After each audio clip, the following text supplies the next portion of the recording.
how much can you become while you're alive, not how much can you obtain while you're alive, right? That's how you produce a legacy, because a legend is an energy that never dies. Look, are you a coach, a consultant, a service provider, or a course creator? Listen, you want your clients to pay you $3,000 to $10,000 for your program. You want to stop nickel and diming. You want $3,000 to $10,000 clients. Listen, I got a special gift for you, okay? This is from my friend, my buddy, and a coach of mine. He helped me make $30,000 in a week. My first time making $30,000 in a week, I had 6 5K clients, okay? He helped me. Listen, it works even if you don't have a big following. As a result, his program has accumulated $250 million in revenue for his clients. Do you want part of that? Listen, it's a personal endorsement from my boy, No Cap. I'll show you the receipts. You get free access. Go to socialproofgift.com or text PROOF to 904-447-5274. All right, let's get into the episode.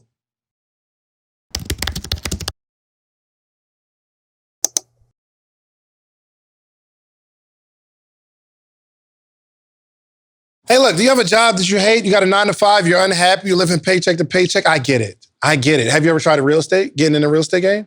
No, you haven't gotten to the real estate game because you think you need a whole bunch of money, you need perfect credit, you got to go to school, take a test, get a license, and then you can practice real estate. The good news is you ain't got to do none of that. My man, Mitt215, has been teaching people that are brand new how to get into the real estate game and start creating generational wealth, okay? He's even got some students that are making tens of thousands of dollars a month while they still have a job, part-time in real estate. Listen, do yourself a favor. You need to go to 925flipping.com/social proof. He got something special for you, okay? He's going to teach you the game. Mitt215, 9to5flipping.com/social proof, or send him a text message, 410-883-9317. It's time to change your life, okay? Make sure you holler at my boy Mitt215. All right, let's get back into the episode. We got 19 keys, ladies and gentlemen. We're gonna work on all here, man. No, I appreciate the energy, man. I came in here, chill, relax, man. It's an honor to be on this platform. Absolutely, man. Yes, so, 19 keys. Do you come across people who don't know you? Yeah. How do you introduce yourself to them? Like, if you're just meeting somebody, what do you say? 19 keys. When they say, what do you do? Right? Because I know a couple of things you got going on. Yeah. But how would you wrap up? I just tell them I'm a thought leader. You know what I'm saying? Or I tell them I'm a world leader. I met Wolfgang Puck. I was at his restaurant, right? And he had just opened up a new restaurant, rooftop. This is day one. So he's going around talking to people. Hey, how you doing? You understand me? And he gets to my table. At first, he walked past, then he doubled back. And he was looking. He was like, oh, how you doing? And he was like, are you a rapper? I said, nah, I'm 19 Keys. He said, oh, so what do you do? I told him I'm a thought leader. Then I just stared at him. I bet he was mad nervous. He was I came to the wrong table. Okay. And he just walked off. But, I do have, chains on and things of that nature. So the average person that thinks about successful black man, in their mind, they go straight to rapper. Even if I don't have chains on, this lady asked me today in the Atlanta airport, because she seen people taking pictures with me. Oh, are you a rapper? I don't want to miss nobody famous. I said, nah, I'm a thought leader. And I just walked off. What is a thought leader, though? Well, it's a way for me to round it up. You understand me? Because it is so many different things. I might tell a person I'm an author, thought leader, you understand me, educator. But a thought leader is somebody who spans in many different areas. So there's different categories you got to hit in order to be a thought leader. You should be an author, right? You have to be influential. You have to have expertise and skills in multiple industries, right? So I like that category of thought leader because I think it sums up some of my accomplishments. And what are some of those accomplishments? Well, when it comes to creating high-level organizations, 7-figure organizations, you understand me, being influential, being a global thought leader, traveling around the world, creating platforms such as our new one with the Wealth Standard Exchange, first Black-owned Forex and crypto platform, the BWO, right? Bridging Wealth Opportunities, or originally known as Black World Order. And then also my Goldwater business, you understand me? My thought leadership and activism and really just influencing a culture to a new paradigm. You know what I'm saying? Like, it's the other things going on, but, I think that's what it's about, more so the leadership.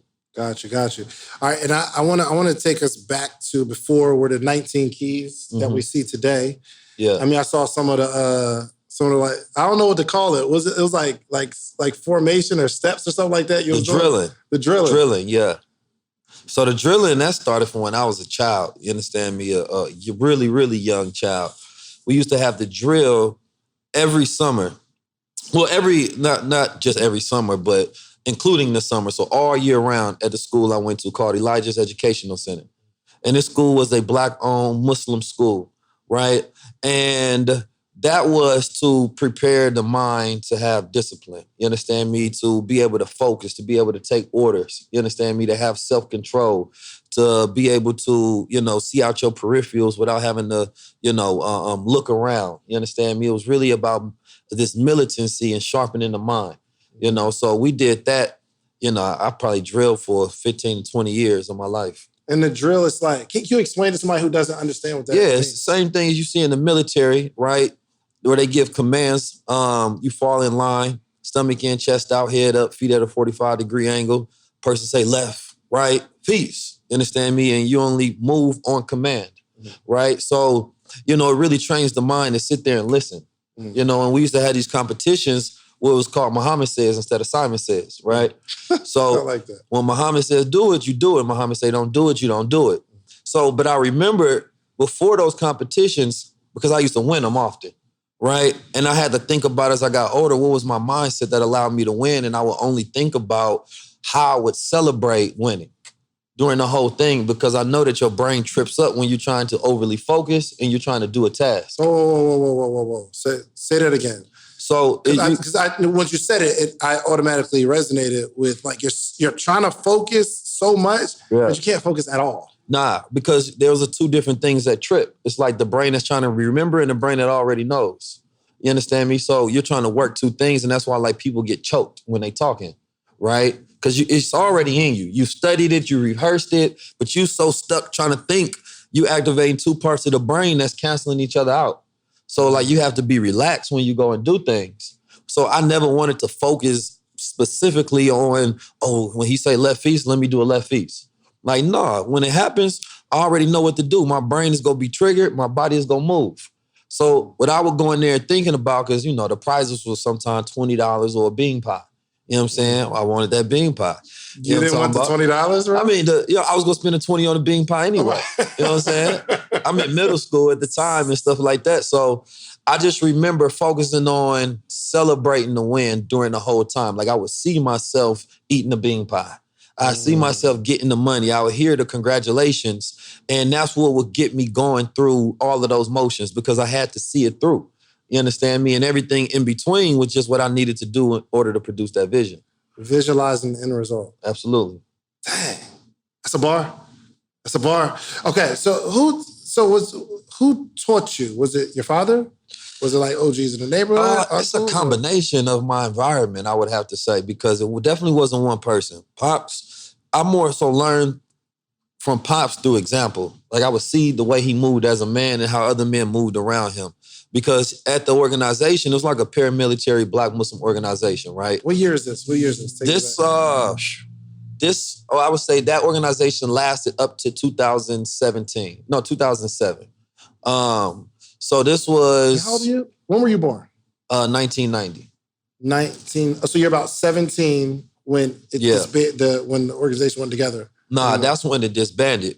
So, but we started at that organization when I was like, 4 or 5 years old. And what do you remember about that? What do you remember seeing from these men? And what's going on in this time? This organization was crazy. This is in Oakland, California, right? This organization was called Your Black Muslim Bakery. Now, the man who led the organization, his name was Dr. Bey. Dr. Bey had over 40 children. He had multiple wives, and he had his own standing army, essentially, right? And at that particular organization... Hold on. Who was he? What was he? Like he was a leader in the... Yeah, he was a Black Muslim leader in Oakland, California. He had his own sect that was separate from the Nation of Islam. But he first started, he had a bakery that was commissioned early by the Honorable Elijah Muhammad. And he said, go and call it Your Black Muslim Bakery. So this bakery is like one of the first person that had like vegan products and made everything all natural. So at first it was mostly like white folks that came in and eat healthy because it was down the street from Berkeley, right? And then it became a real staple in the community. But that bakery was a headquarters for the organization where the Black Muslims met every Sunday. He even ran for mayor and almost won. You understand me? And every time you roll out, you will see a motorcade of Black cars. You understand me? Like the president movement, you know? And we used to have to go drill in different hoods throughout Oakland. So we'd go to the most dangerous parts. We'd go through the malls. We'd go everywhere. And it was to showcase an example of what it looks like in a counter, right, to the street culture, right? So a lot of people would come in and join, and they would allow people to join whether you just got out of jail, whether you on drugs. They come in, clean you up, give you a job and an opportunity, and you join a bakery. It's just the prerequisites that you have to show up for the Monday night meetings and the Sunday night meetings, and sometimes the Thursday night business classes, right? And that was a structure of self-development, right? Because if you want to have this job, you got to make sure that these people following these rules and laws of the culture that they were a part of. So this is what I grew up in, and these brothers was dangerous at the same time. You understand me? Like, they were the most feared group in Oakland. And that was, I don't care if you was a street cat walking down that street, you would pull your pants up before you walk down that block. You would turn your music down before you hit that corner. You understand me? And, you know, growing up in that type of organization, man, it gives you a different lens on life. What was his name? His name was Dr. Bey. Dr. Bey. So, you know, Dr. Bey is a controversial figure at the same time, as all men with power are. He was accused of doing some sexually lewd things. He ended up dying at that time of his accusations, so they never went to court, right? And then that organization ended up failing because his sons took over, and then some criminal atmosphere, you know, came about. And then that's when the ultimate demise of the organization happened in 2007. Yeah, seeing all this as a kid, how did it affect you? Did you say, yo, Dr. Bey, I want to be that, or I want to have that power, or I want to be in the motorcade? Like, no, I never wanted to be Dr. Bey. For whatever reason, though. It's not like it was just a conscious thing. It's because what would happen is a lot of the families that would come there, they would take on the last name of Bey, right? Even if they wasn't like a part of it, it was like that was the type of culture. But our family maintained our Muhammad presence. So I enjoyed our own identity as our family. So I never wanted to be a Bey, right? And also didn't, you know, I seen the men that was around him and what they did, right? Which made the organization great. And that's why I never look at things and look for one person. I look for the people around us making the organization work, right? Because Dr. Bey started the bakery with all these health products. I mean, the food was amazing, right? But at the same time, you had other men that allowed it to grow. They went and go get different outlets in different areas, and they go get different, and then they started a security company, and they had most of the security business in Oakland. And then they had EM Health Services, and all these other things popped up. These weren't Dr. Bey's specialties. These were the men in the organization that knew what it's called taking a letter to Garcia, my father calls it. Where it's like, you know, it's this thought process of, you know, a person that takes initiative, right? Like, he started the organization. He didn't need all the other expertise. He gave them a foundation and a platform for them to go produce these other things and bring it back, right? So the whole idea is you got to be surrounded by people who take that letter to Garcia, and that letter to Garcia is saying that, David, if I say, yo, take this letter to Garcia. Now, depending on your mindset, you're going to be like, yo, okay, who Garcia? Where is he at? You know what I'm saying? Why do I need to take the letter? Right. You know, but some people going to be like, you gave me the letter, that's all I need. I'll figure it out, right? Yeah. And that's my style of teaching. That's my style of leading. Like, I'm not going to give you everything. I'm going to give you enough for you to complete your mission. But you have to take initiative and bring that letter back. Yeah, you know, when me growing up, I saw entrepreneurs, or I saw people who started something, but I never got a chance to be around an environment or an environment that was created by somebody, and you can see all the pieces. And it's almost like, yo, you're as a kid, you're seeing this, okay, I see Dr. Bey, but he got all this other stuff going on around him, which makes sense in the way that you move now. Because when I met you, you were on tour with Ben, Derek, RZA, yeah. Blue Pill, and it seems like you're Pop always Darby, Billionaire PA. Absolutely. But it seems like you're always in an organization, and it's never, I'm 19 Keys, I roll by myself. Yeah. But you think that comes from you seeing? Yeah, and I had to think back on that. I said, why am I always choosing the hardest things to do? You know what I'm saying? Like, damn. Trying to uplift Black people and create family businesses in these organizations of Black men. And, it has to do to my environment. But even when I was a child, we had, so I was born in born in St. Louis. We left when I was 2, so I was raised in Oakland. But then, I go back and forth because of my mom and my father's marriage. So in middle school, I think from the 5th grade up until my 1 year in college, I went to a different school every year. You understand me? So I was always switching different environments. So that's why it's like hard for me to just pinpoint one thing, because I was always in these different environments, learning different things.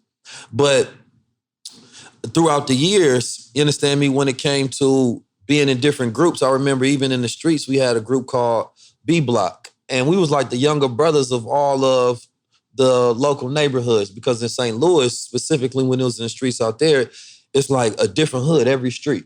You understand me? So you in a 5-block radius, you might be in 3 hoods. Some of them be at war with each other. You understand me? You talking about daily people pulling up, just shooting at you so they can get stripes. They don't even really know who you are. Don't have a real beef with you whatsoever. So we being young and all of us, some of us going to middle school and high school together, and on different sides of the fences, we called it B Block, Blood, Slokes, Heart, Clicks, Connect. You understand me? So we was the little terrorizers in the neighborhood.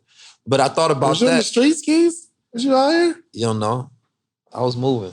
Really? But I grew up in Oakland and St. Louis. You cannot not be in the streets. You understand me? And I didn't come from like a wealthy family, so we stayed in the hood everywhere we went. You understand me? So, but I'm amazingly happy for that opportunity, as I call it opportunity now. But what did you learn? Because there's going to be a parent that's watching this who has a 14-year-old son that's raising havoc. Yeah. What were the lessons, and what could someone have said to you to get you out earlier? That's a great question. See, my dilemma was the fact that I already knew I didn't know exactly what the streets was until you have experience with it, right? At an early age, my parents, instilled Islam and taught me I was a god and these different ideas, right? But you, as a child, you don't understand them. You just take them because they're given to you, right? So it requires, knowledge of self and true development to actually understand what these things mean and whether you truly accept them based on your understanding, right? So growing up in the streets, I still had the duality of being a Muslim, but then also being a street nigga, right? So I knew right from wrong, basically. You understand me? But I still got caught up in the pressure of the environment. And so for me, it more so took me to go through that experience, because I'm not sure if it could have been one thing. I think it would have been more so opportunities that would have been provided that would have took my focus in a different direction, right? Because what we wanted was money. What we wanted was opportunity. You understand me? We wanted some upward mobility, right? And the streets provide drugs. The streets provide crime as those opportunities and what you think is integrity. Meaning that I ain't got to go work for a job or a manager telling me what the fuck to do, and I'm this street nigga who I think I am. Give me the edited version. Oh, man, that was the edited version. Thank you, Keys. Okay. And what age group is this when you're in St. Louis? So let me see. I went to freshman year in high school, which I was probably around 16. You understand me? I was in St. Louis, and also middle school, because I had just left Oakland probably around 13, 14 years old, finished off middle school there, went to my freshman year, right, and also sophomore year, and then went back to Oakland. And when did you start like your entrepreneurial journey, whether it was selling drugs or whatever? Oh, well, yeah, that was probably like early, like 5 years old, because I remember myself hustling these little toys I had, right? It was like these little frogs. You press them down and they'd jump up and jump up and jump up. And it was a Savior's Day, and the Savior's Day is basically a national Muslim holiday. You understand me? And I remember taking those to Savior's Day, and I had a bag full of them, and I hustled them off to every kid and parent that was there. Really? Came back, and they was gone. 5. Yeah. But I also don't know why I did it at that time. Yeah. I think I just, like, it wasn't the money. I had nothing to spend money on. It was the feeling of accomplishment. You understand me? Having the thought that I can do something and then going through and doing it and proving it to myself. Gotcha. You understand me? So, And then, you know, from there, before the drugs come in, you know what I'm saying? Right. We was shoveling snow.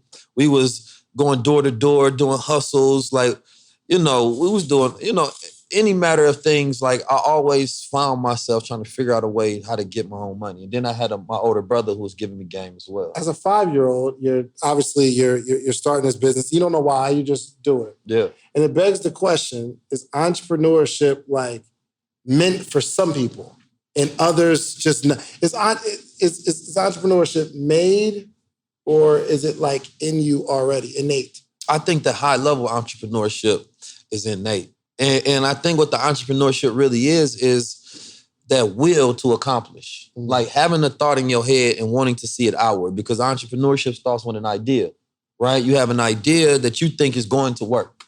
And then you have this bridge in between of all of the execution that you need to do in order to produce that reality. And a lot of the entrepreneurs do work with that end in mind. They see that vision. What is it like if I sell 10,000 of this product? Mm-hmm. What is it like if I get 100,000 subscribers? So everything else is just in between that. You understand me? So you go on that journey every single day till you get to that destination. And then as an entrepreneur, you know, if you're that type of person that is truly doing it just for that sense of accomplishment, as soon as you get there, I need a higher goal. I need another destination, right? Because that's why people tell you don't do it for the money. Because the money go burn you out. Mm-hmm. You understand me? Because once you get the money, you trying to figure out like, damn, I ain't got the fulfillment though. Yeah. So it's the accomplishment that gives you the fulfillment, and money is the byproduct of accomplishment. Gotcha. Well, moving forward after, obviously, your drug sales. Yeah, well, you know. What do we get into? Oh, you're a drug dealer, but I didn't know. I don't know why. I wasn't a ghost, you know what I'm saying? Yeah.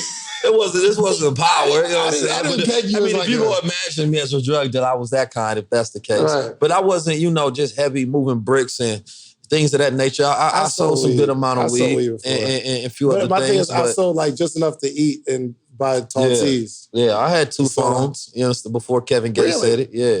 Oh, he was out here. Yeah. You know what I'm saying? No, now that I see it, you do like a drug dealer a little bit. I mean, I can see it now. You know what I mean? But not like peddling, more Nino.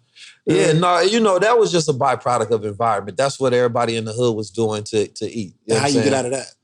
Well, I got arrested. You understand me? I had caught several cases. Really? Yeah. Did y'all know that?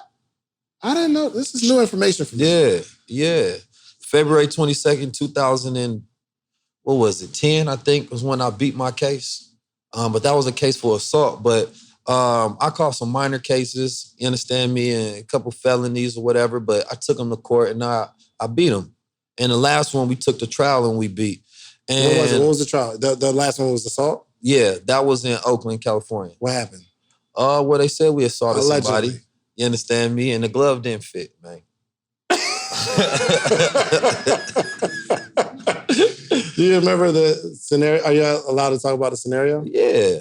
I mean, it was. And then the lessons. Somebody accused me of being somewhere beating their ass, and you know, the court said that I was not guilty of such accusations. So somebody tried to snitch on me. Okay. They pointed me out in court. I seen the video, but the first time it's funny because dude was like, "Nah, I don't see him there." And then you see the cop nudging him in a direction, like, "You sure you don't see him here?" You understand me? And he like, "Oh, maybe, yeah, he was there." You understand me? So that was good evidence, though, for court. I really wish I had that video. I would have definitely put that up. Really?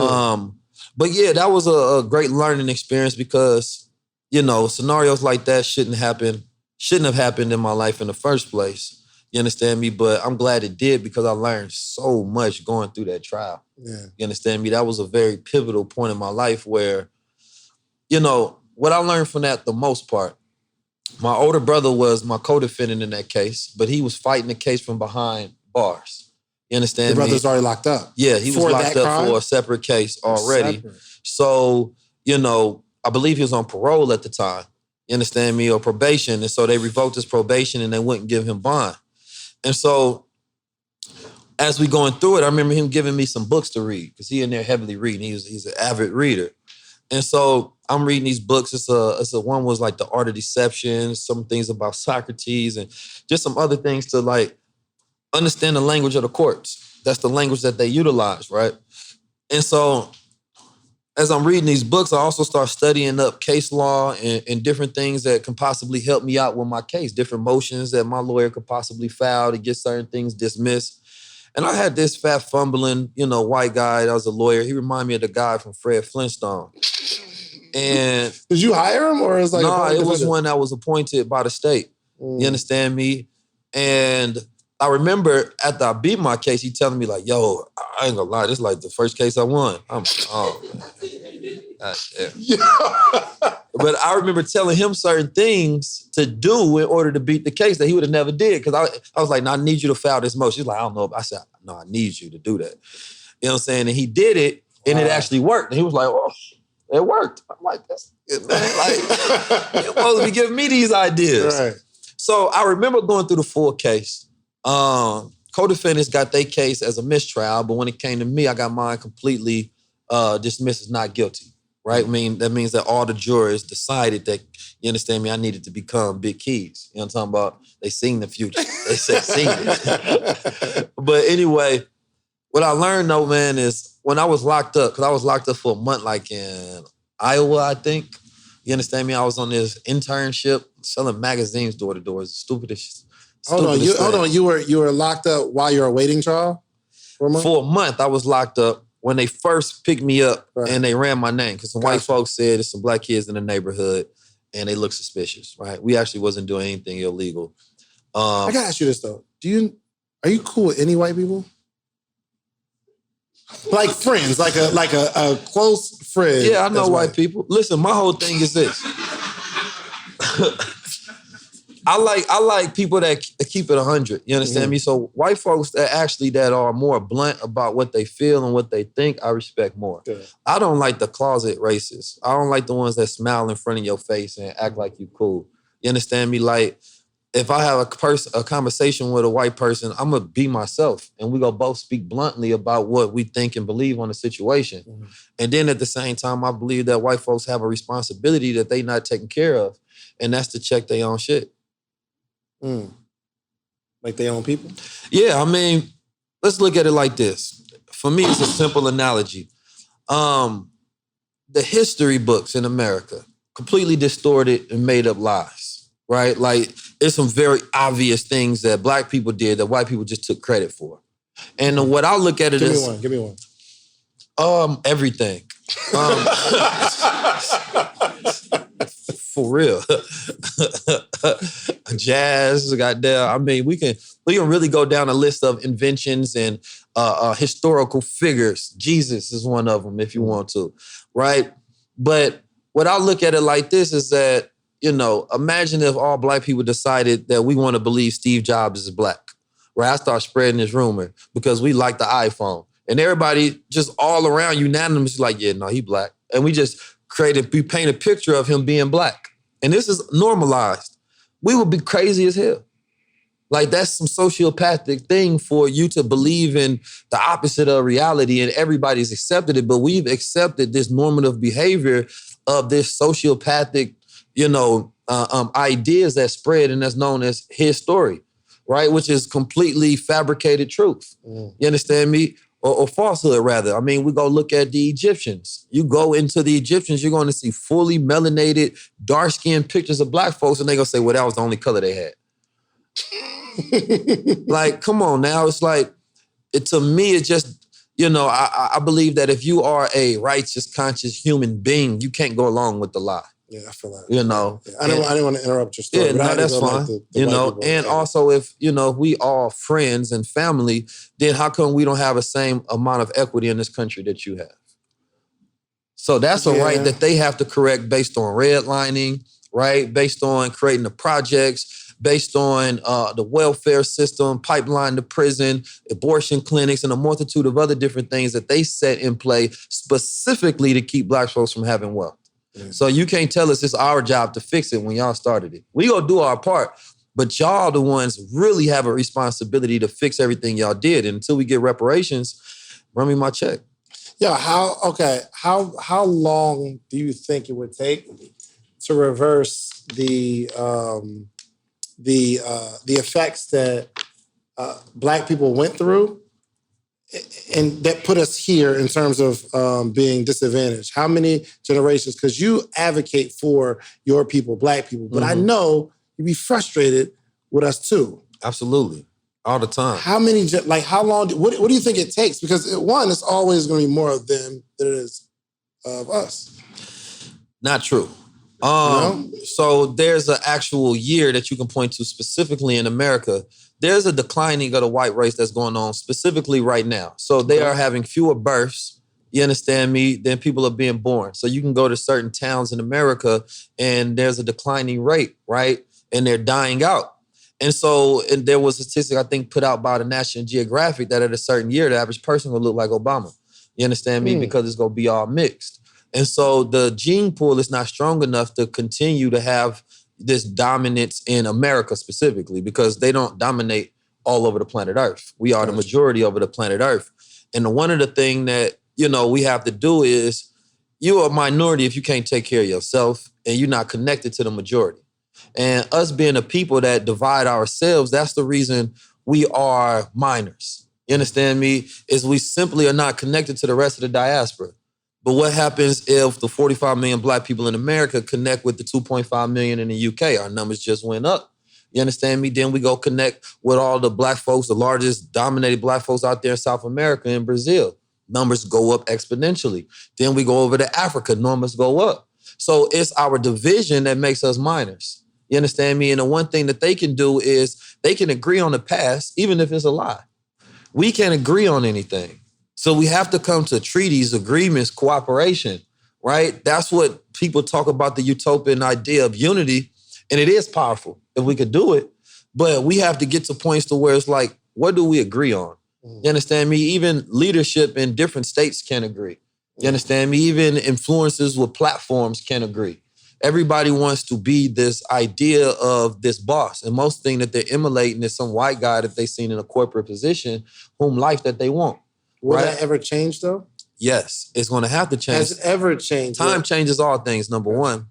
But also, number two, it has to be very intentional, right? Very intentional. I think that when you talk about specifically how much time has Black people in America been free, right? And the idea of freedom first has to come in mind, because freedom doesn't look like, oh, you a chattel slave and you bonded with chains on you. Freedom is anytime you don't control your own mind and your will. You understand me? And in America, Black people don't control their own mind and will. We running under everybody else's agenda. You understand me? We couldn't even keep the civil rights issue in America at the forefront as the most prominent thing that needs to be addressed. The sexual agenda comes, you understand me? The Asian agenda, Jewish, everybody's is ahead of ours right now. Ours is at the least of important. You understand me? Everybody's is the new civil rights. So we didn't even focus enough because we allowed them to divide us based on all their agendas, which was not our priorities, right? So we have to reprioritize, number one, wealth building. And I think that we start with the foundation of wealth and education, right? Because if we can teach, and then of course the implications of adding morals and values into a generation as well. But if we can control the education, we can control the way the next generation thinks, which controls the world that they create and they participate in.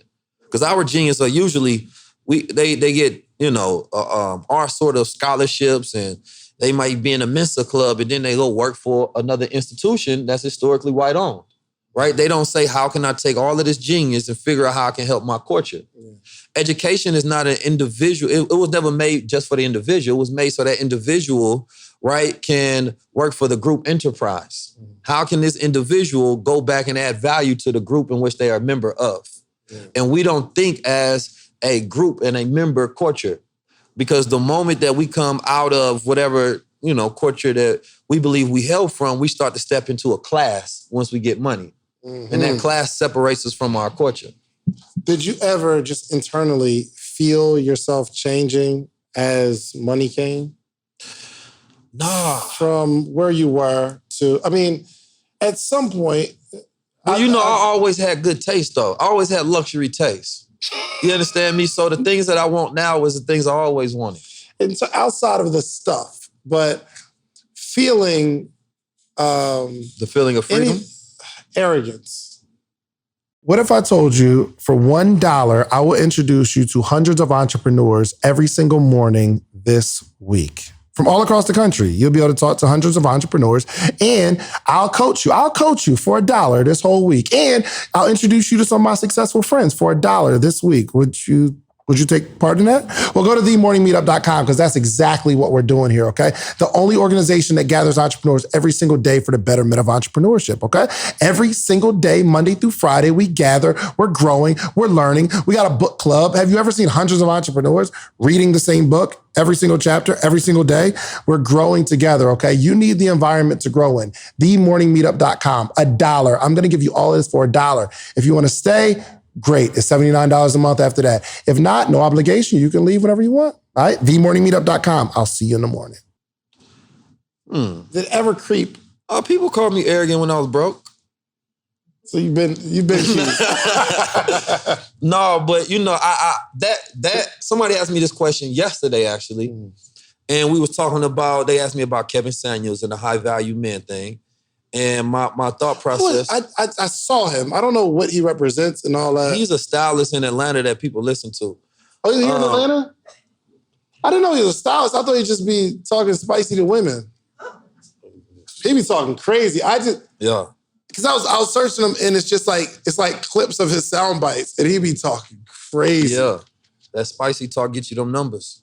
He's a spicy boy. Do you know? Do you know him? Nah, man. I seen the brother before ordering some food at Chick-fil-A. What'd you say to him? Nothing. His energy was off. He was complaining to the people. Mm-hmm. You know, most of the time I have camaraderie with people who got that masculine energy. Mm-hmm. You know what I'm saying? So if I don't have anything, in common with you, then there's no bridge for us to connect. I feel like. You know what I'm saying? And so what were you saying? You were saying something about Kevin Samuels. I forgot my point. Yeah. So just the thought process of what a high value man was, and whether money made you a high value man, and I defer to the difference that character does. You understand me? You can get with a man for what he has, or you can get with him for who he is. And those are two different things. And what he has doesn't provide, the necessities to produce a healthy family, right? Somebody that's gonna protect you spiritually, mentally, financially, spiritually, emotionally rather. That's completely different. If you're choosing a partner that you want to be with, that's going to be good for you, right? And because we have to get to this thing called family. If we don't do family right, we can't do anything. Are you dating? Are you single? I'm dating, man. You know what I'm saying? Come on now. You'll put me all on the spot. I don't know. I mean, not married. No, I'm not married yet. You know what I'm talking about? Is it hard dating? Like you have a massive following, and you're not just one of the people like people look at like, oh, Keys is so cute. Like you affect the brain, and people love the thought process behind it. You know what I mean? So is it challenging dating? Because I'm sure people be throwing themselves at you. Well, it's more so about me being a particular type of human being on this planet Earth and finding and being with someone who can understand me. You understand me? Even, to the point where I'm not looking for someone who's going to match me intellectually, right? That wouldn't make sense for me, right? Because of, and also the multitude of different type of experiences that I have, I'm going to have a different perspective and outlook on life. You understand me? So it's more so just finding someone who has that openness and willingness to learn with me along that journey, and we can grow together. Because if I'm looking for somebody qualified for day one, nobody gonna fill that position. That was a good answer. Very appreciate that. Very presidential answer. Are the DMs crazy though? I think everybody. People mostly hit me. My up. DMs like Joe. Joe does my DMs, and joints are dry. Don't nobody shoot a shot ever. Wow. Never. It's crazy. I always say the best way to flirt with an entrepreneur is with a receipt. You know what I'm talking about? So as long as no receipts is flooded, you know what I'm talking about, we good to go. So is it hard dating? Or you I think whether it's me or anybody else, specifically, not even just you, because men in my position, I think it's definitely hard, right? Yeah. Number one, I speak truth to power, so you got to be comfortable with that. Mm-hmm. You understand me? You made already have a certain association with people, and they definitely not gonna think like me. Right. You understand me? So there's going to be also moments where I have to be empathetic and sit there and explain what I mean so that understanding can set in. Right. Anybody ever took you home to their parents and their dad was like, nah, not this guy. Nah, that don't happen. You understand me? Hey, you'd be ever so lucky. You'll talk about for real. You understand me? Like it's just I understand my value, you know, and it's not too many men on the planet Earth that's like me. You know, so at the end of the day, I'm not looking for another man's approval on me. You understand me? He may have to learn something as well. That's crazy, bro, because I struggle with that. Because I definitely care what people think about me. Nah. Because I know people don't even know what they really think about themselves. Dang, that was hard. We can clap that. Golly, that's hard. Yeah. I don't know why I struggle with it. Like, I really care when people don't like... Because I feel like you're going to leave here and you're going to like tell somebody else and then they're going to tell, then I got a bad name. And I hate that, bro. How would I get out of that? No, I mean, you know, for me, because, you know, that's not a thing that I worry about. I think about people are who they are. You understand me? And one of my sayings is that's just their programming. People go react to how they react. Whatever it's going to be in every level of success is going to create a new reaction in another person because you are someone else's environment. Right? And people react to environment. So for me, it's like what another person thinks of me don't matter. And my more so thought process is how good am I projecting who I really am to the world? How good am I projecting who I really am to the world? Because we create illusions all the time. It's like if I go home and sleep at night and I measure myself by the accomplishments of 19 keys, that's an illusion. That's me filtering myself through an accomplishment. So I think, and that makes me feel about myself a certain way.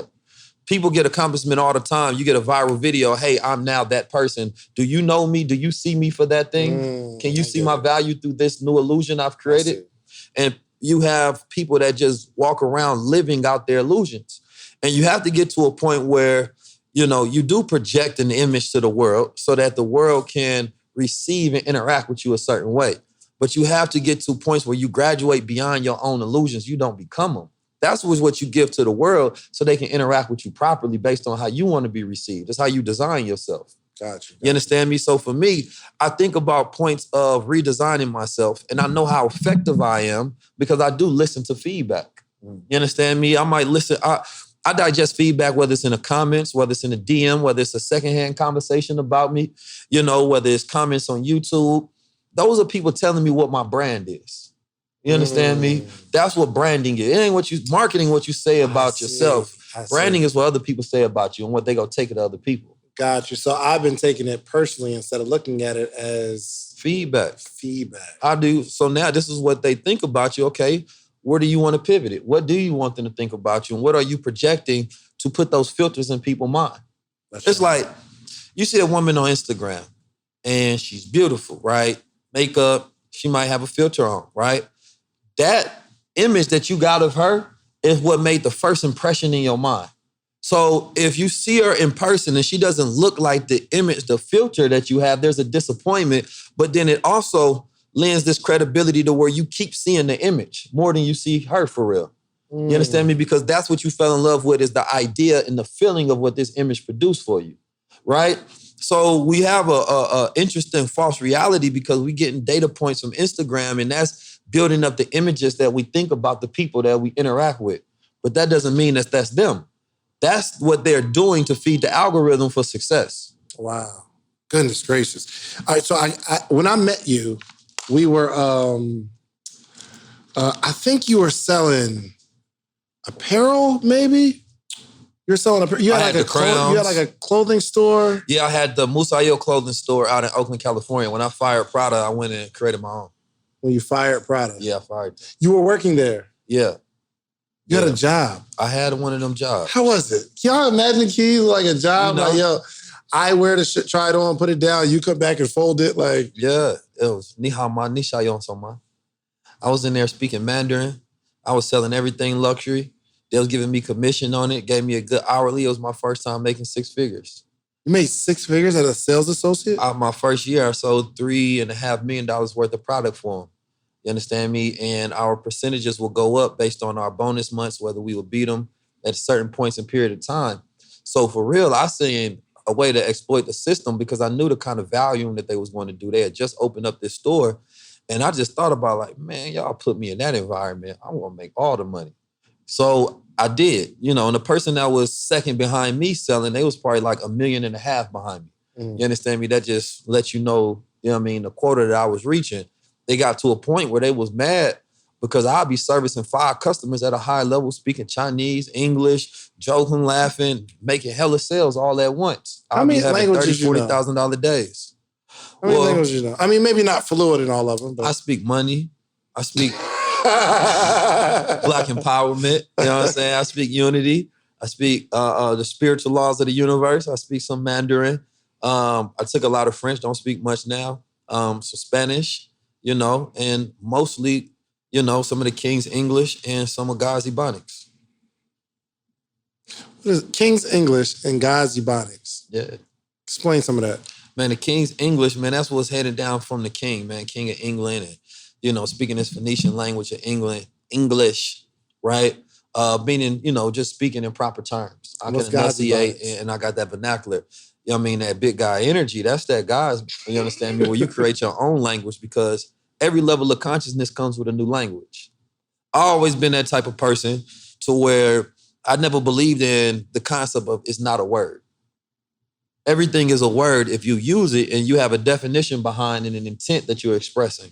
That's dope. That frees me up because I use words. I be coming up with stuff all the time. It seemed like it fit right there. But if you go look up most words, sometimes it was just because Shakespeare used it, right? Or some aristocrat used it and they wrote that down. That's a new word. They put it in the book and they'll show you the origins. It was first used by some random white guy. That's essentially what the description is. So I'm like, well, if that's the description and that's the criteria for creating language, how come we can't create our own language? Yo, that's real because there's certain words, let's say twerk, right? Mm-hmm. I don't know when it was a word, but it's recent. Right, yeah. That really gave me some entrepreneurial gems though, because some of us are like really worried about, well, it hasn't been done before or we shouldn't do it this way. It's to me, I just look at blueprints to success. You understand me? It's like these folks created institutions. That's how they got in power. We need to create institutions. That's how we get in power. They created language. That's how they control the way people think. We create language, control the way we think.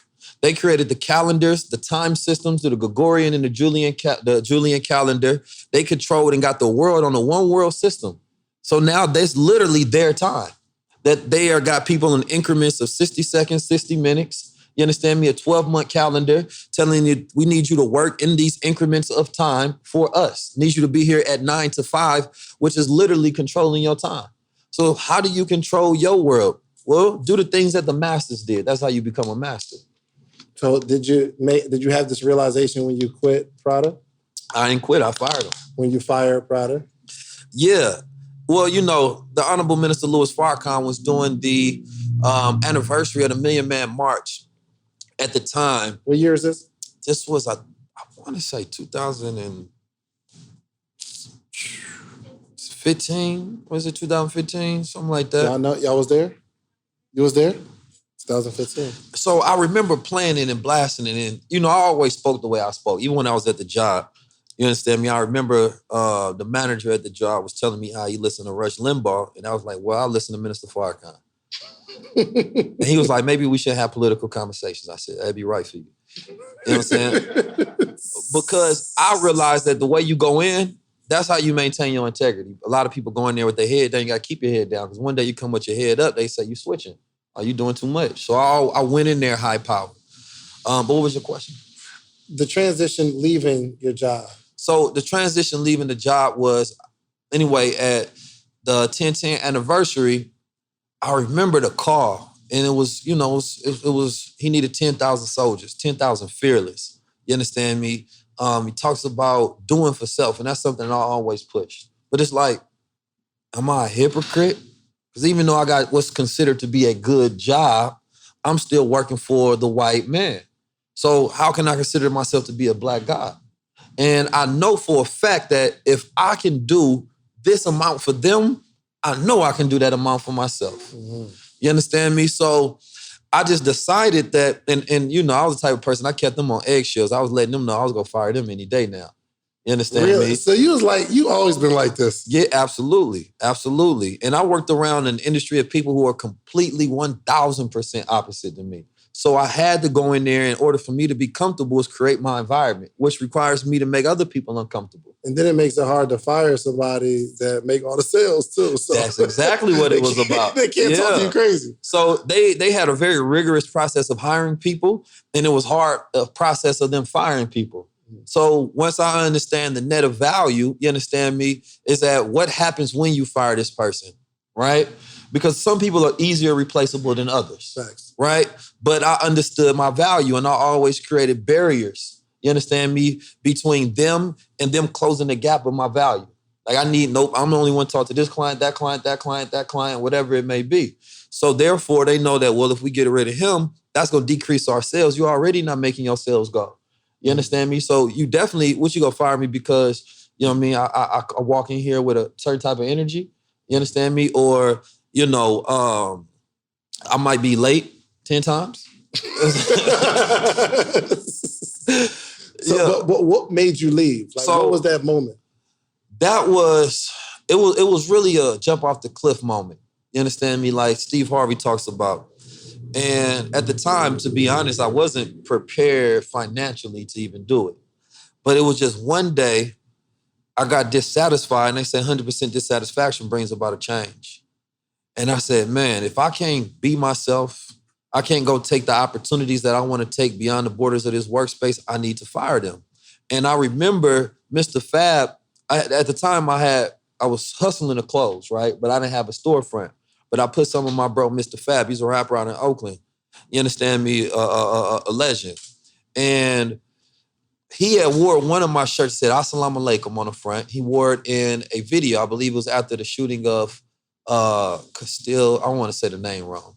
But it was after the shooting, the brother got shot 10 times. And he had made a song called 10 Shots. And it was on XXL magazine and all of the different platforms.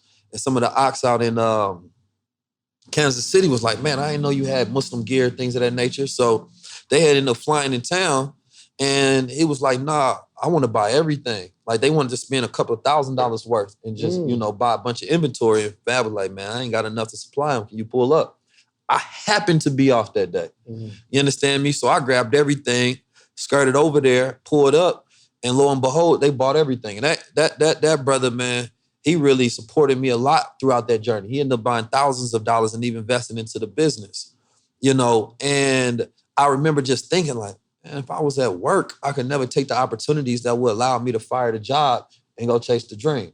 You understand me? So I could not justify being there, and an opportunity had happened where, well, I'm calling it an opportunity.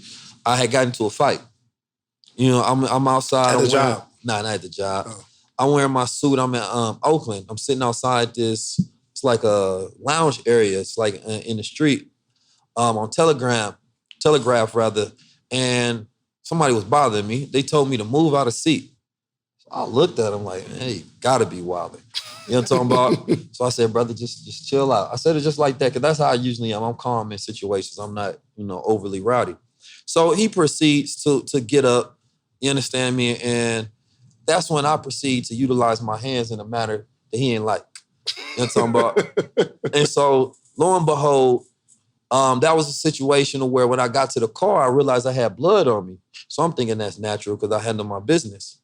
But I realized that I was bleeding a little bit too. You see the scar right here? You understand me? Yeah. I had broke my thumb. So I ended up having to go to the hospital, and that allowed me to get a couple of months off of work. I milked it. You know what I'm saying? Because I realized that they pay you for being off work. I didn't know that they did that. So they paid me part of my commission and my hourly. So I was like, why would I go back right now? Right. But during that time, it gave me the feeling of freedom again. Because I was working that job for a few years. You understand me? So once I got that and I'm able to go hustle and sell, I said, I can never go back to that damn workplace. Man, again. So if you'd have never gotten that fight, you think you might still be in corporate? You never know. Nah. You never know. I know it for a fact. Especially making 6 figures, that's comfortable at a job. Because I was never comfortable at a job, though. Definitely not that job. And that job was a unicorn as far as one being, I don't have a college degree. I was able to really go in there and navigate that journey and create an opportunity for myself. Because I started off doing audits for them as loss prevention. You understand me? I finessed myself into a sales position because I didn't have prior sales experience. Right. So that wasn't a trajectory that I was going for in the first place. Once I was able to take all of the experience from that job, the thought process was always, how the hell is you going to do this for yourself? Because that was the only way I was going to be respecting myself. Everybody else liked the job and things of that nature, but for me to respect me, I had to do something, monumental. Yeah. And even to this day, I got that same feeling. So fast forward from obviously selling t-shirts, I think you're selling the Gold Water. You still sell Gold Water? Oh yeah, we got all the Gold Water products, the high-end nootropic supplements, you understand me, mushroom line. Mushrooms? Yeah, we sell the... like shrooms? Not like them shrooms, you know what I'm saying?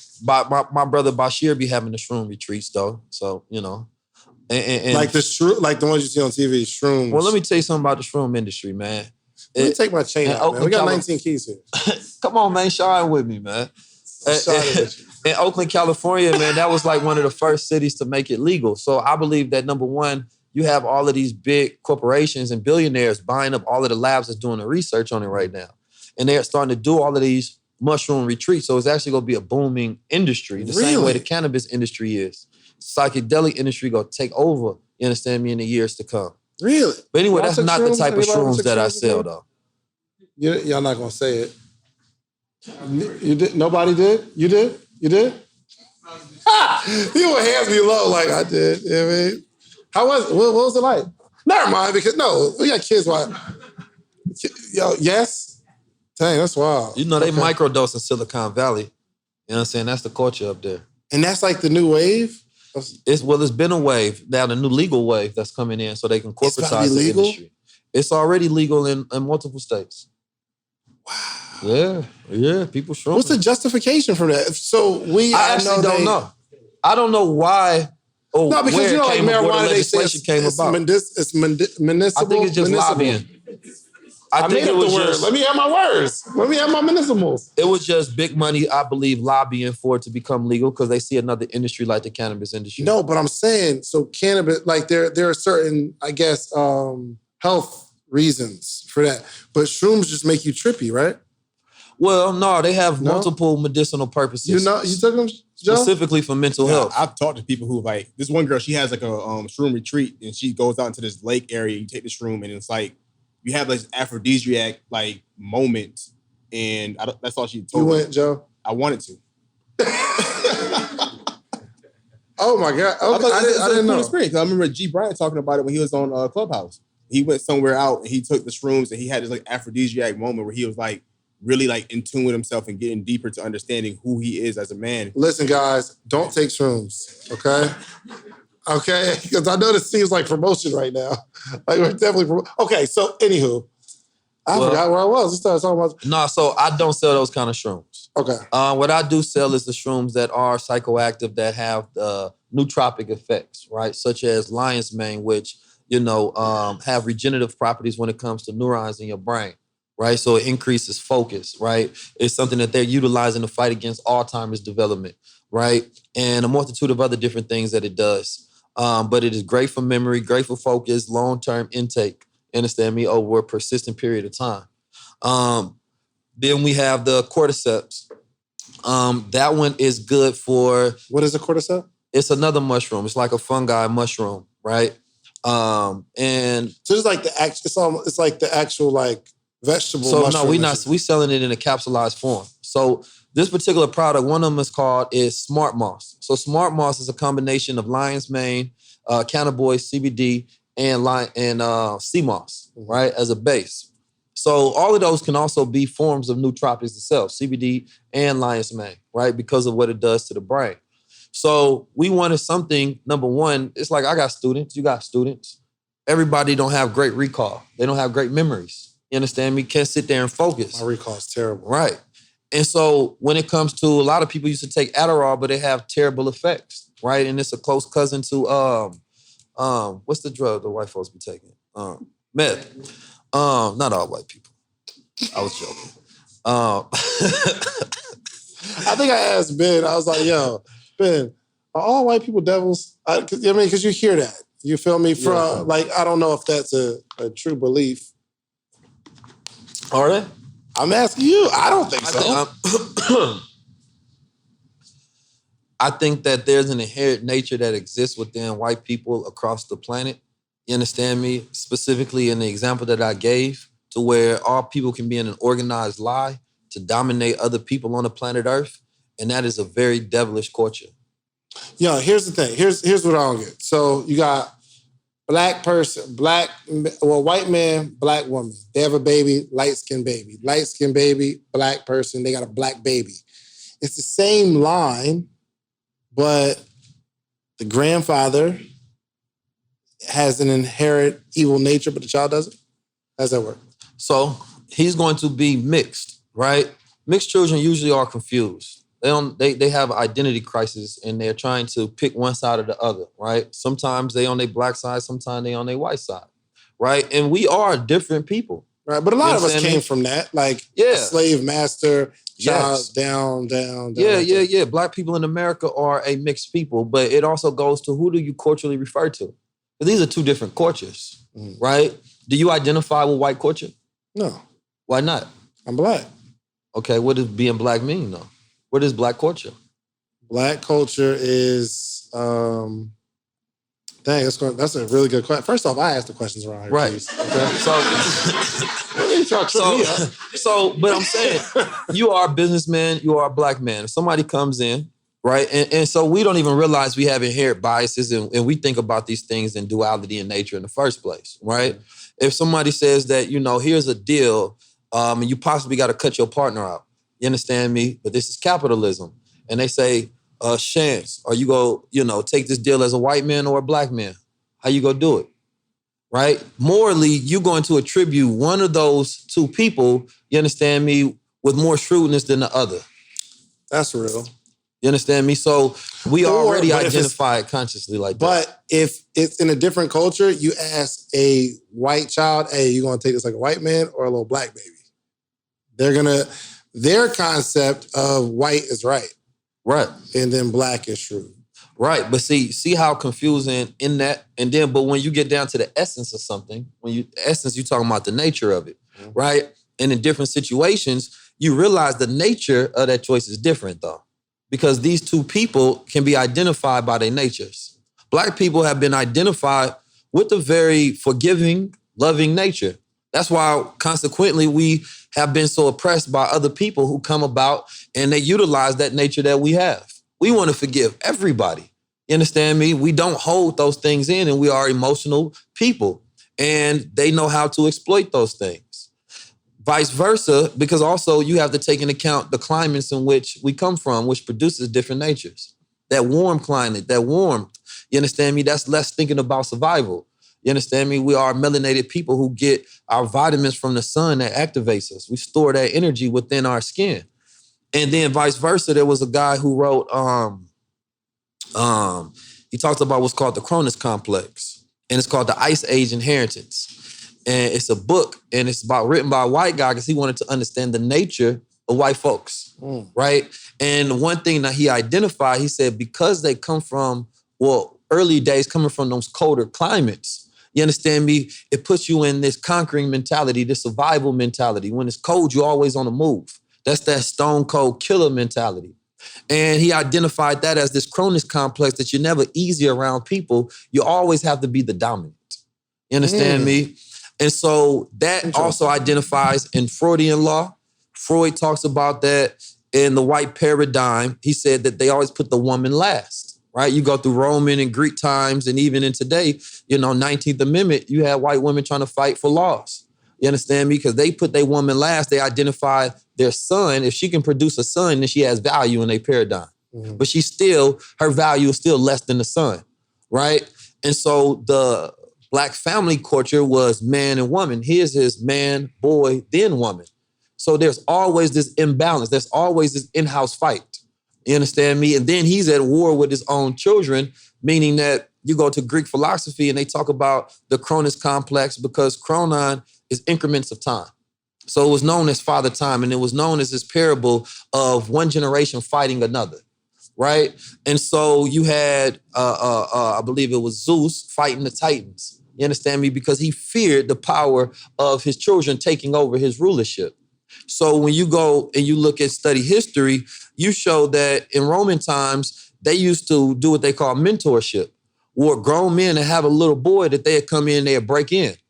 You understand me? And this is written history that a lot of the pedophilia comes from that culture, right? But this was open pedophilia. The philosophers, Aristotle and Shakespeare and Socrates talked about these things openly, and they described it as love is love, right? And so here we are in today's time where the thing was that the young boy is going to be rebellious against the emerging paradigm because he has his own thoughts. So you have to figure out a way to instill and indoctrinate that young boy so that he can work for the paradigm, so he can work for the institution that the old men have. You don't want just some young, the next generation coming up and saying, no, we want to do things differently. So anytime they found that young boy that had that rebellious spirit, they'll break them in. You understand me? And then put them in a mentorship and teach them ideas, and he'll grow up with that same cycle of behavior so that they can continue to perpetuate the paradigm. So it's like, that's not our culture though. So when you identifying with culture, you identifying with the historical norms of that culture, the values of that culture, right? And I think when people think about white people, you're thinking that, oh, I'm trying to set aside every individual white person and saying that you are doing bad in your life. We're talking about the culture, right? That the values, the structure, the institutions that we historically know as white people, because nobody's skin is white. When we're talking about white people, we're talking about people who identify in that culture. That actually cleared it up for me. I appreciate that. That was good. That was good, kids. Give him a round of applause. That was good. That was a really good answer.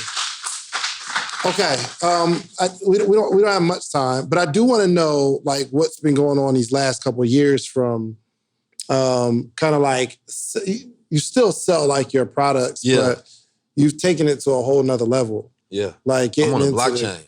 Getting into the cryptocurrency, understanding NFTs, teaching it to people as well. So much have you sold an NFT? I sold my first NFT for $16,448. What was it? It was a 3D representation of a coin. It's a 19. It says my 19 logo. It's a gold, and it has my Crown's logo on the side of it. And it was my first NFT that I had minted. And it sold out, you understand me, in like 30 minutes. So $16,000. 400. Well, it was Ethereum at the time, right? So that Ethereum is still sitting in that account. So really, I probably had like 20% uptick. So do you sell one NFT or a bunch of people can buy into this one NFT? Man, the beauty of NFTs is you can do it however way you want to. So tell me about yours, though. So that particular one, so I made a mistake on my first one. I wanted it to be a bid. I wanted that to be the floor price, right? So the first floor price, meaning you gonna come in at $16,000 and you gonna bid that price, and then you got to get in the bidding war. But since it was my first one, I had little experience, and I put it as a sale price. So the first person that came in was able to buy it. So I didn't create the bidding war that I wanted on that one. Why did they buy it for $16,400? Because it's keys. No. But I get that. But for real though, it's a part of my estate, right? One way that I explained NFTs early on EYL was understanding how to see things in the long term and what their value is going to be. Number one, it did come with utility, came with one-on-one consultation and a meetup, right? And this person that bought that NFT, I'm actually going to help her push out her book, right, as well. Now, that wasn't what was stated initially, but I wanted to add value, right, from this NFT that I created. And the way that I teach people about NFTs, because I teach what they call funginomics, because NFTs are non-fungible tokens. You understand me? And so funginomics is understanding the system of how you create make an NFT valuable, why it's valuable, understanding its value, right? What is the economic model behind your NFT? So walk me through this. She's in front of her computer. She sees Keys has this coin for $16,000. Yes, sir. Why do you think she bought it? Well, I believe that she has been following the brand for a while now, and she understands the type of value that I create. and wanted to be a part of the history of that value, specifically as well being on the first. Right. You look at it like this. Imagine, Obama as if he had social media, he was an influencer early, right? He got into the NFT thing, and you were to buy his NFT. He dies, and now you're selling a part of his estate because this is something that you directly got from him that has a transacted record on there showing you it came directly for him. You understand me? And now you've bought part of his history and his legacy. So what these essentially are when celebrities or influencers do it, you're buying a part of their estate. I promise you, I've seen probably 6 videos on NFTs. I never understood it until right now. Now it's like buying a basketball card. And we know somebody bought the basketball card for, I don't know, a pack was $2 back in the day, right? Yeah. There's a Michael Jordan card in there. Yeah. Before he started killing the game, you might think, oh, well, it's just Michael Jordan. So, but I think that this person's going to be great. So I put it in one of the plastic sleeves. Absolutely. And I put it up. And then now that person on that card became something, that card becomes more. Right. So that's... Other people want it. And then for the buyer, they have to buy it at a bid price. You understand me? And the value starts to go up. The scarcity, right? The rarity of the card. And depending on that person. So they have all sort of projects. One of them is called Top Shot. Where they're selling highlights of NBA players, right, for hundreds of thousands of dollars. Now, not every project is going to be valuable in the future, but that's why I wanted to create the course to teach people how to identify and audit these projects, whether you're going in there and buying something that's going to be here today and it's not going to have value in the future, or you making an investment. So right now, you're talking about people buying stuff for $50 to $100 and they flipping it upward to $100,000 on a daily basis right now. There's multiple projects right now that are out there on the blockchain because once you understand NFTs, it's about the strategies, how you utilize it. People think about the market. The market don't matter. It's about the technology. What does the technology allow you to do? Every single person should be utilizing NFTs in their business model.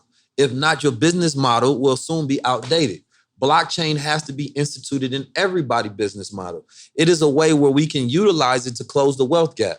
You can teach a 12-year-old how to look at NFTs, go in early, buy projects, let them hold, and then you got people bidding war of $100, $200 to $1 million on them. That wasn't an opportunity that was afforded to me when I was 12 years old.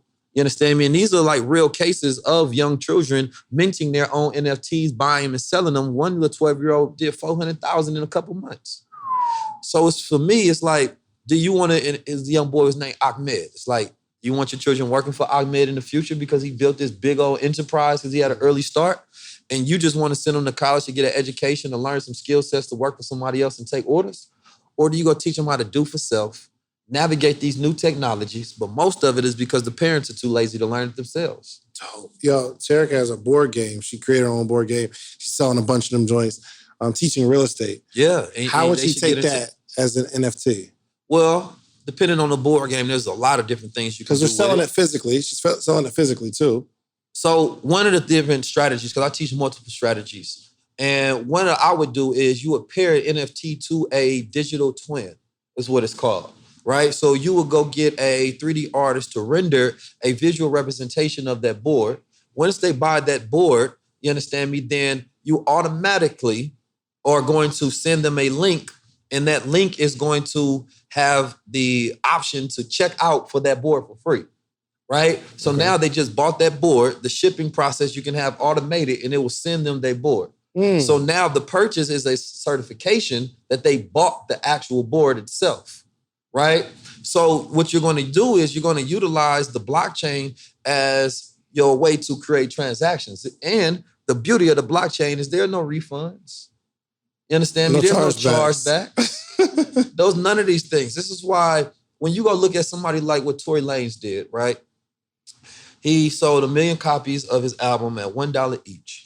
Right? Now, given that's a high volume for a resale market, right? Because it's 1 million, so you're not really going to be selling them for $50,000, right? But even if people start selling them for $2, they get to listen to the music and then they just flip their money, right? But what it does, or what it really does, and this is the kicker in it, is it makes you the record label instantly. Because now you have this ability to get music to millions of people. You understand me? It's the transaction is instantly done and taken care of. You don't have no middleman whatsoever. You don't need no record label at all. You understand me? And you can use it as a distribution chain to get it everywhere. If Kanye West right now, if he would have dropped Donda on the blockchain, everybody would have went and bought, instantly downloaded it on their phone, and that's done. No in between record labels, no Spotify, no iTunes, no Tidal, none of that. This is the new economic model. Is creating these waves to where you can be sovereign, right, in your business. So it's really cutting out all these middlemen who don't need to be getting a cut. They only getting a cut because these are old institutions who had money and were gatekeepers, right, for our wealth opportunities. You gonna help me with my NFT? Yes, sir. Yes, sir. That's 20% commission. Look, man. Huh? 20% commission. I heard something about percent and commission. It's just on the low, too. He was speaking your language. Oh, for sure. No, yeah, he's talking good. No, but for real, I implore everybody to put their time in, their hours in. Non-fungible tokens will be around. They're going to be utilized for all sorts of different things in the future, and you have projects like CryptoPunks and people are buying rocks at $1 million, but there's so many different things. You can go in there. If you can't afford a whole one, you can do fractional ownership. You can do groups where you grab 5 people. There's what they call multi-signature chain wallets, which essentially says that if we go in, create this safe, and shout out to my brother, Blockchain Bully, for sending me this app over when he heard the idea I wanted to do. So first, let me start with what a CryptoPunk is. A CryptoPunk is one of the early projects, one of the first projects that was on the blockchain. It was these digital images of these CryptoPunks that all have different features. Based on the features, they have different variables, right? So one may have glasses, one may have blue hair, right? And it may be only 100 of those who have those attributes, but it was 10,000 randomly created ones. So now what happened is investors start buying that because they say, well, what's the historical value, right, of this being the first project? And when this become mass adopted in the future, this is a relic of history and time.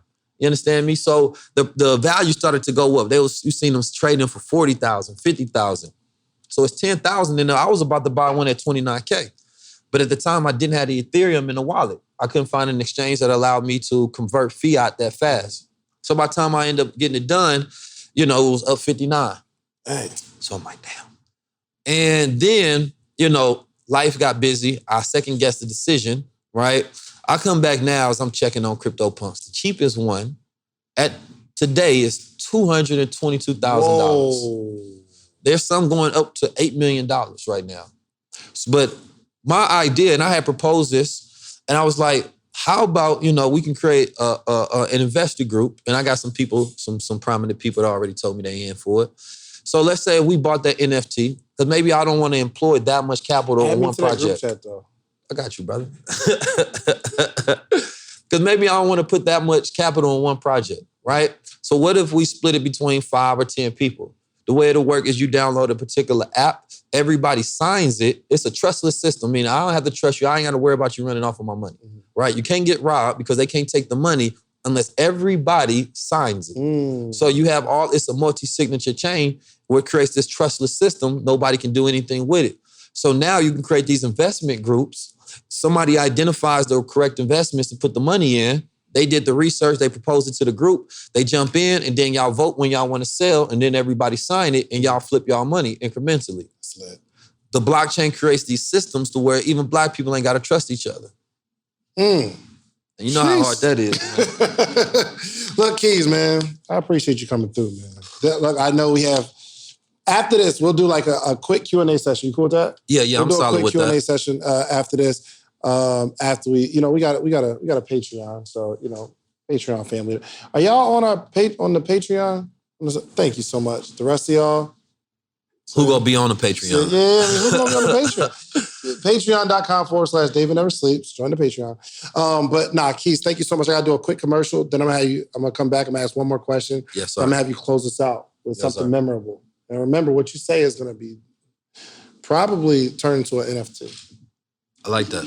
All right. I want to, this episode is sponsored, as always, by The Morning Meetup, themorningmeetup.com, the only organization, Keys, the only organization that gathers every single day. Entrepreneurs gather every single day, and we over 500 people every single morning on a Zoom call. And we're all reading the same book at the same time. Now, you read books a lot, yes? Yeah. I didn't read any books last year. This year, together as a collective, we read 10. We can clap for that. So a group, like people talk about bringing the community together, we actually do it every single morning. And we teach entrepreneurship. So I have a theme for the month. And I think this theme this month is like thinking bigger. So my goal through every call, Monday through Friday, is to get them to think bigger. By the end of the month, we are big thinkers. We're reading. It's really dope. And you can try it out. Anybody, are y'all in the morning meetup? Anybody clap it up if you're in the morning meetup? How much is that morning meetup? It's $1 trial. Who getting in the morning meetup, man? Who going to get, just clap your hands if you're going to join the morning meetup. It's $1 trial. And so it's for your first 7 days. If you like it, you say, oh my gosh, people from everywhere on the calls. It's $79 a month. If you don't like it, you can quit. You can just leave. It's all good. So anyway, yeah, join themorningmeetup.com. Keys, I want to say thank you, my brother. And I got one more question for you. Yes, sir.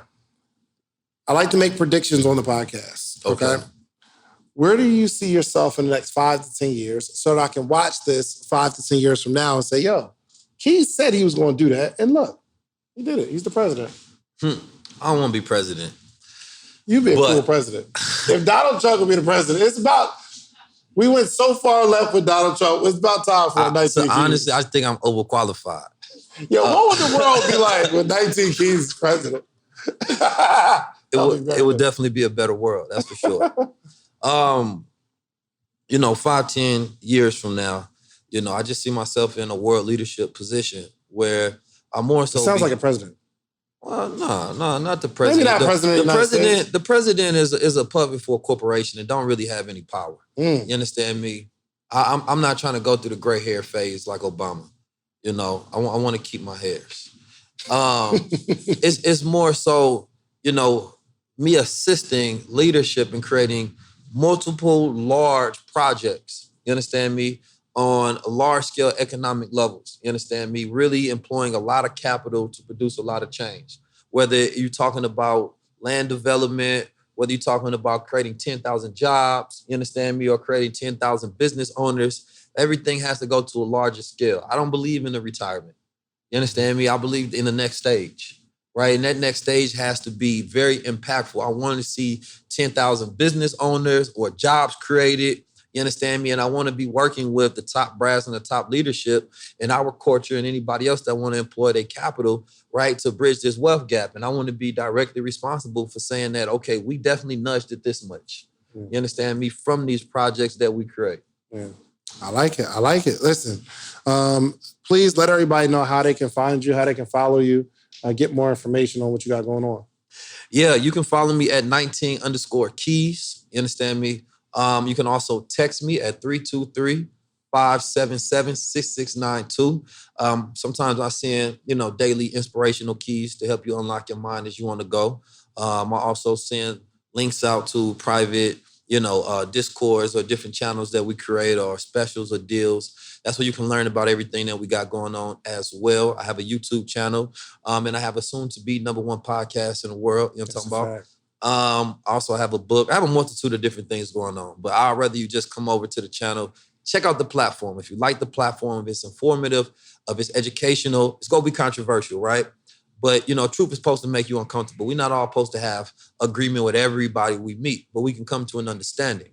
And so for me, it's more so about, pushing things to that limit so that we can get to a place of uncomfortability, because that's where we really produce change. Tap in on all platforms and join the Infinite Wealth Strategies right now and get 50% off using promo code blockchain. There it is. Oh, and so if somebody want to shoot their shot, your DM, what is the best way? So after you go buy the course, you take your receipt. No, this is real talk. You take the receipt, you screenshot the receipt, and you send it to my DM, and I'm going to give you access to our private Discord channel. Mm-hmm. Shoot that shot. In the Discord. All right, cool. Now, just I guess there's somebody out there that is their mind is not unlocked. Yeah. Right? They feel something happening, but they have not made that leap to even trust themselves. So how would you close out this podcast and talk to that person? There's a great saying by the Honorable Elijah Muhammad. He said, accept your own and be yourself. You know, the greatest thing you could ever, greatest knowledge you can ever obtain is the knowledge of self. You got to go on that journey just studying yourself, studying yourself, studying yourself. I'm not talking about, forget all the fields in the world. If the greatest field of expertise that you have is not yourself, then you can't truly win that life. You understand me? And it's okay to be in the position that you're in, but it's not okay to tap into your full potential. You understand me? It's okay to take time to balance out your mind. It's one thing where people go study, you know, the laws that was created by the Constitution, but you have to become a spiritual lawyer to where you study universal law and not just the laws of attraction, but the law of confidence, right? The law of understanding, the law of duality. You have to study these laws because those laws teach human beings how to operate within life. Right, I went to the Shinnecock Nation in the Southampton, and one of the elder native people there was he gave me a great speech, and he said that when you're in the womb, your limbs are developing, right? Eyes, ears, head, limbs, legs, spine, brain, all of those things are developing, and they're developing for the next world that you're going into, right? You don't have complete knowledge of what this world is, but at a physiological and a biological level, you're preparing for it automatically. And then when you get into this world, right, the question becomes is, what are you preparing for next? You understand me? When you leave this world, the only thing you can take with you is that cultivation of that spiritual understanding, those spiritual laws, that spiritual manifestation of things that you produce. Because men are not remembered and women are not remembered solely based on what they have. They remember based on who they are. We can look at examples of Tupac and Nipsey Hussle. These are aspirational goals. How much can you become while you're alive? Not how much can you obtain while you're alive, right? That's how you produce a legacy, because a legend is an energy that never dies. So the moment that you get stuck in a comparison of someone else's life. Legend. L-E-G. That was, y'all didn't catch that. Did y'all catch that? Oh, you gotta let me hit this heat though. I'm sorry. I'm in the moment of the extreme. It hit me early. I'm sorry. No, a legend is an energy that never dies. And the one law that we do too much, and this is what social media captures all the time, is the law of comparison. The moment that we comparing our lives to somebody else, we're giving more energy to them than we're giving to ourselves. So you're actually helping them grow and you're slowing yourself down. You understand me? So you have to be able to focus. Concentration is prolonged focus. And if you can focus for a prolonged period of time on anything, you can produce whatever you want. And if you got 10 years left of life, you can be successful. And success is not just about achieving a goal, but being on that path of achieving. So every day I'm successful as long as I'm on and in that direction of that destination, because destination creates destiny. Listen, we can't close it out no better than that, man. Do me a favor, do you a favor. 1, follow 19 Keys. 2, go get you some social proof, meaning go build something. But I need you to document how you did it. Remember the journey. Take those receipts back to your community and teach other people how you did what you did. All right, we are out of here. Peace. All right, look, I know you're enjoying the episode, but I got to tell you, finally, you asked for it, and we created a Patreon, okay? We created an inner circle. We have amazing stories, amazing information, the how-tos from the episodes. The only thing we're missing is a community. So it's about that time. We put together a Patreon, we put together a community because we have to have conversation around the information. So even this podcast we're listening to right now, there needs to be conversation. I want to hear what you got. I want to hear what you got. Like, let's throw some stuff back and forth. And because we're like-minded, we're all going in the same direction. When we connect in a community, we can connect on other stuff outside the community because we're building real relationships. Okay, so check out the Patreon. We got 3 tiers. I don't care what tier you join. The support is appreciated. Okay, thank you so much. Now back to the episode.